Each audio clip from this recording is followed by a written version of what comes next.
Bienvenue sur Africa 24 dans cette nouvelle édition de l'Africa Tonight. Voici les titres de l'actualité. Le Bénin interdit le droit de grève dans 3 secteurs. Celui des transports est notamment concerné. Pour expliquer cette mesure, les autorités évoquent le contexte sécuritaire. Air Sénégal restreint son offre en Afrique centrale. La compagnie aérienne a décidé de suspendre ses vols à destination de Libreville et Douala notamment. Et puis focus sur la pénurie des carburants en Tunisie, une situation qui attise la colère des automobilistes. Les détails à suivre dans ce journal. Mais tout d'abord, le lieutenant-colonel Emmanuel Zingrana reste en prison au Burkina Faso. Sa demande de remise en liberté provisoire a été refusée ce 12 octobre par la justice militaire. L'ancien chef de corps du 12e régiment d'infanterie commando basé à Waïgouya est incarcéré depuis le mois de janvier à la maison d'arrêt et de correction des armées de Ouagadougou. Il est poursuivi pour tentative de déstabilisation des institutions de l'État et détournement de biens publics, faux et usage de faux, enrichissement illicite et blanchiment de capitaux. Une affaire pour laquelle plusieurs autres militaires ont également été mis en examen. Rappelons que son arrestation est survenue quelques jours avant le coup d'État orchestré par le lieutenant-colonel Paul-Henri Sandaogo Damiba, un putsch qui avait renversé l'ancien président Roch-Marc Christian Kaboré. Dans l'actualité également, un communiqué commun pour demander l'arrêt des hostilités en Éthiopie. C'est l'initiative prise par 6 pays occidentaux, dont l'Allemagne, les États-Unis, le Royaume-Uni ou encore le Danemark. Dans ce document publié ce 12 octobre, les États signataires ont exprimé leur profonde inquiétude relative à ce conflit qui perdure depuis près de 2 ans. Ils appellent ainsi, je cite, le gouvernement éthiopien et les autorités régionales du Tigré à cesser immédiatement leurs offensives militaires, à permettre un accès humanitaire sans entrave et durable et à rechercher un règlement négocié par le biais de pourparlers de paix. Autre point phare de ce texte, les pays stigmatisent les forces militaires érythréennes en leur demandant de stopper leurs opérations militaires et de se retirer du nord de l'Éthiopie. Rappelons que des pourparlers de paix étaient censés se tenir en Afrique du Sud entre les 2 parties en conflit, pourparlers qui ont finalement été reportés. Au Bénin, les acteurs issus du secteur des transports, des hydrocarbures et aéroportuaires ont désormais interdiction de faire grève. Une directive qui découle d'un projet de loi adopté par l'Assemblée nationale ce 11 octobre et qui vient modifier le texte existant. Les autorités béninoises justifient cette modification par, je cite, le contexte sécuritaire de plus en plus exigeant où la défense du territoire national et l'exercice des fonctions régaliennes de l'État commandent que certains secteurs d'activité soient en permanence mobilisés. Samantha Sabirou-Saboubangar.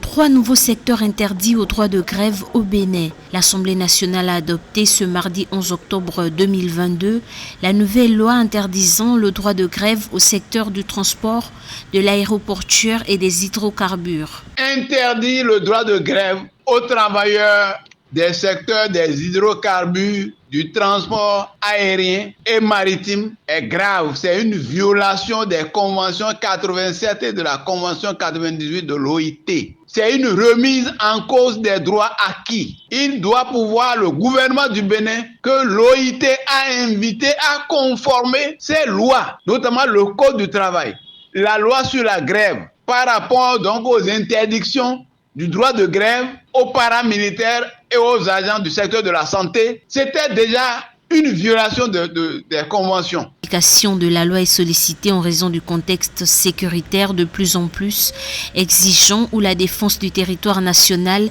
et l'exercice des fonctions régaliennes de l'État commandent que certains secteurs d'activité soient en permanence mobilisés. Pour les ministres de la Justice Séverin Kenoum et de la ministre de la Fonction publique Adidjatou Matisse, il faut pouvoir préserver les organes vitaux de l'économie.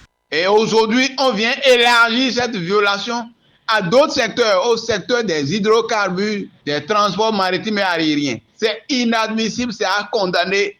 Et j'invite les travailleurs du Bénin, de tous les secteurs, à se lever pour dire non à un tel abus. C'est un abus de pouvoir qui ramène notre pays à un siècle passé. Cette autocratie que nous avons connue avec le régime de Mathieu Kérékou qui a été combattu ne peut pas continuer. La CSTB proteste et invite les travailleurs à se mobiliser contre cela et se battre pour la satisfaction de leurs revendications. Cette décision intervient quelques semaines après la grève des contrôleurs aériens du Bénin qui avait paralysé l'aéroport international de Cotonou.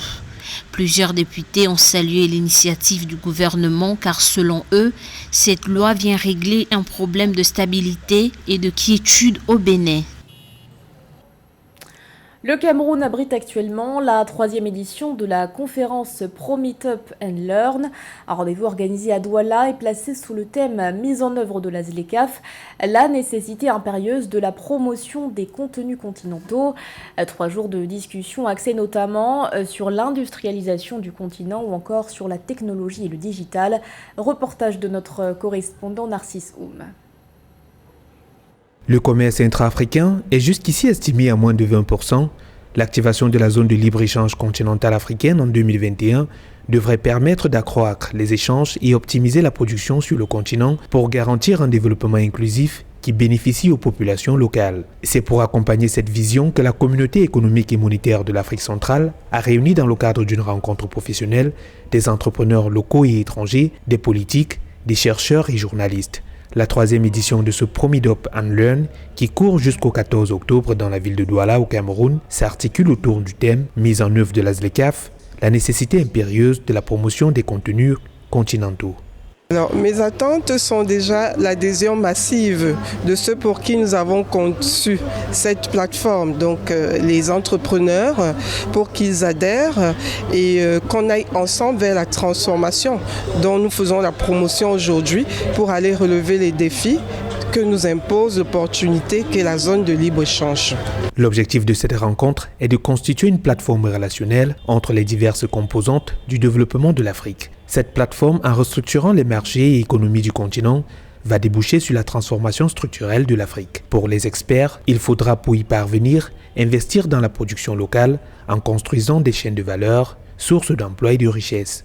Je pense qu'une telle rencontre viendra booster ce qui manque à l'Afrique pour être numéro 1 à l'échelle mondiale, surtout en matière de l'industrialisation, mais aussi nous retenons que l'utile dans l'avenir sera la formation des jeunes.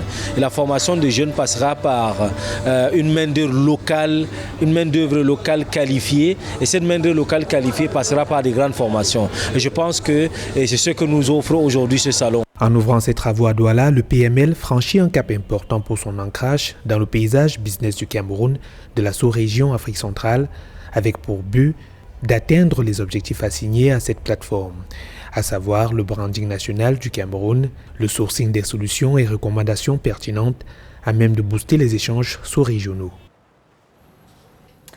À partir du 30 octobre, Air Sénégal suspendra ses vols à destination de certaines villes d'Afrique centrale. Les liaisons vers Douala et Libreville notamment ne seront plus assurées. D'après la compagnie aérienne, cette décision s'explique, je cite, par la piètre performance financière de cette ligne triangulaire depuis son lancement en mars 2021. Les explications de Roberto Bogbe. Sur le site de Air Sénégal, une mention « Suspension de vol vers l'Afrique centrale ». Pointe du doigt la faible rentabilité de cette desserte. La compagnie sénégalaise déplore la baisse du service entre Dakar, Cotonou, Libreville et Douala en raison des mauvaises performances financières de cette ligne triangulaire depuis son lancement en mars 2021. L'objectif du gouvernement de renforcer le capital de la compagnie à plus de 456 millions d'euros se voit ralenti. Cette décision est justifiée par les faibles performances financières de cette ligne en triangulaire depuis le lancement en mars 2021. Air Sénégal présente ses excuses aux passagers pour la perturbation occasionnée par cette décision et prévoit leur offrir une alternative pour les voyageurs ayant déjà acheté leur billet. L'ouverture de ces destinations, désormais suspendues, avait été effectuée de façon remarquable par un vol inaugural Dakar-Cotonou, Douala-Libreville. La compagnie desservait le Cameroun et le Gabon par 3 vols hebdomadaires en classe économique et affaires. Elle avait pour ambition de s'installer durablement et diversifier ses vols vers d'autres destinations sous-régionales, Bangui, Malabo, Brazzaville, N'Djamena. Avec cette suspension, Air Sénégal va désormais desservir avec une flotte de 9 avions, 15 destinations reparties dans 11 pays. Cette mesure peut ne pas être vue d'un bon œil par le grand public, mais on peut comprendre la position de M. Alioune Badara Fall, le directeur général, qui, depuis sa prise de fonction en juillet dernier, se positionne comme un cost killer, comme un tueur de coûts. Il a en effet décidé de revoir les orientations stratégiques de la compagnie aérienne, qui, il faut le dire, connaît pas mal de difficultés financières, mais également techniques. Fin janvier 2023, la compagnie aérienne compte élargir le spectre de la suspension de ses vols. Le pavillon sénégalais va aussi se retirer de Baltimore-Washington, se contentant de desservir l'aéroport JFK de New York. D'après certaines presses spécialisées, aucun communiqué ne l'annonce encore, mais les distributeurs de billets indiquent ne plus prendre de réservations au-delà de cette date. Le retour du Tchad sur le marché financier de la communauté économique et monétaire de l'Afrique centrale se confirme. Le pays entend émettre un emprunt obligataire chiffré à 100 milliards de francs CFA. Sur cette somme, 80 milliards ont pu être sécurisés. Pour rappel, le dernier emprunt du Tchad date de 2013. Samantha Saberou Sabobanga. Après 9 ans d'absence sur le marché financier de la Communauté économique et monétaire d'Afrique centrale, CEMAC, le Tchad est de retour sur le marché de l'institution d'émission des 6 pays. Ce retour a été possible grâce à la CBT, Bourse du Tchad, et AFC, Capital SA du groupe Banque Atlantique, qui ont signé un accord auprès de la communauté des investisseurs. Le dernier emprunt obligataire émis par le Tchad a été fait en 2013, ce qui fait que le pays a passé 9 ans presque absent du marché financier, mais sauf que le dernier emprunt obligataire a essayé d'étoffer la crédibilité de l'État, la signature de l'État tchadien, sa crédibilité, sa capacité à s'endetter sur les marchés des emprunts obligataires. Ainsi, le pays a retenu un consortium mené par Beko Capital, Adviorsi, SA et Afrilands, Bourse du Cameroun, comme arrangeur et chef de file d'un emprunt obligataire de 100 milliards de francs CFA pour lesquels 80 milliards de francs CFA ont déjà été confirmés en prise ferme. La lettre de mandat a été signée le 6 octobre 2022 à Yaoundé au Cameroun. Cette opération qui marque le retour du Tchad sur le marché financier de la Communauté économique et monétaire d'Afrique centrale est une sorte de sondage d'opinion de la signature du Tchad sur le marché régional.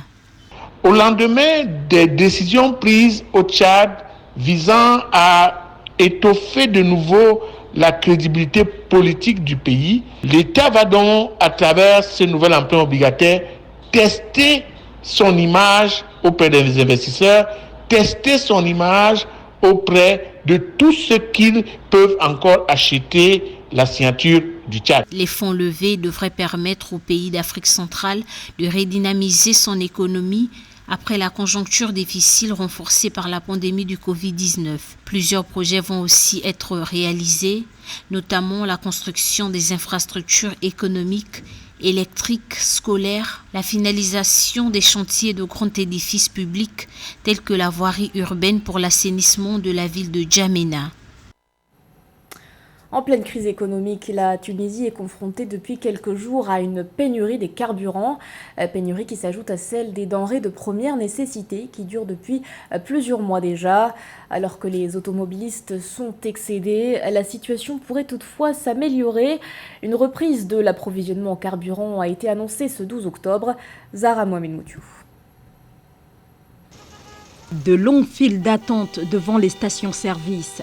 La capitale tunisienne n'avait plus d'essence ce mardi encore, en raison de la baisse des importations et de l'approvisionnement au niveau national, malgré les annonces du gouvernement qui prévoyaient la fin de la pénurie ce lundi, grâce à une nouvelle livraison de carburant.